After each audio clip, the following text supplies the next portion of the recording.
Picture a friendly elderly man sitting on a bench enjoying an ice cream cone in your local community's park. All of a sudden, a group of kids run by and, laughing, knock the ice cream cone out of his hands. You can never actually imagine this happening, right? Actually wrong. I witnessed this pure act of cruelty, and that's what I'm here to talk to you about today. You're all probably thinking that the story I just described was a bit extreme, something like that rarely actually happens to senior citizens. What's shocking, though, is that this assumption is wrong. According to the National Center on Elder Abuse, types of mistreatment towards senior citizens include physical, sexual, and emotional abuse, financial and material exploitation, and neglect. As you can see from this chart, neglect accounts for 55% of all types of domestic abuse of the elderly. Neglect is considered to be any refusal or failure to fulfill any part of a person's obligations or duties to an elderly person.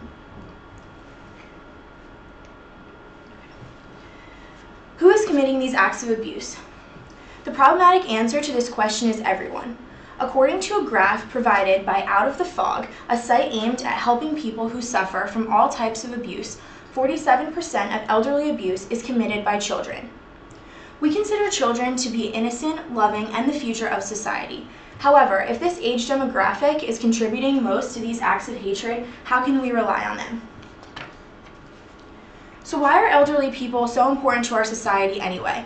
A lot of stereotypes against elderly people include that they're always sick, that they're miserable, and that they don't do their share to society. However, they are living history. They provide the younger generations with much more than any textbook or internet site ever could. They have the wisdom of the ages. They give lessons that can teach the younger generations for years to come. Their accomplishments, whether big or small, have allowed them to understand both struggle and triumph, and thus gives them a right to teach what they have experienced. According to the Brigham Young University School of Education, elderly people have much to offer to children.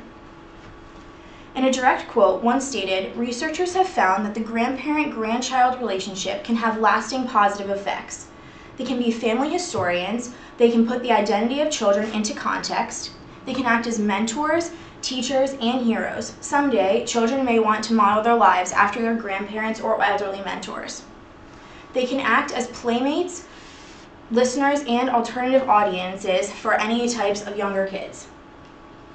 With all the positive things that senior citizens have to offer to society, why would anyone want to harm or neglect them? This issue definitely needs to be corrected. So who reports these incidents? As you can see from this graph, according to the National Center on Elder Abuse, physicians or healthcare providers report abuse most often, followed by family members. Why stop there? We have an obligation to not only stop abuse, but also provide care for these senior citizens. Would you ever allow abuse of an innocent elderly person go? I would hope that none of us would stand for such terrible acts. However, in midst of all this tragic news, it's not all bad. According to Johnson & Johnson, around 54.4 million people provide care for the elderly in the United States. One woman states, "Caregiving is just a part of life. I just do it." So many are willing to help, so why not be one of those people?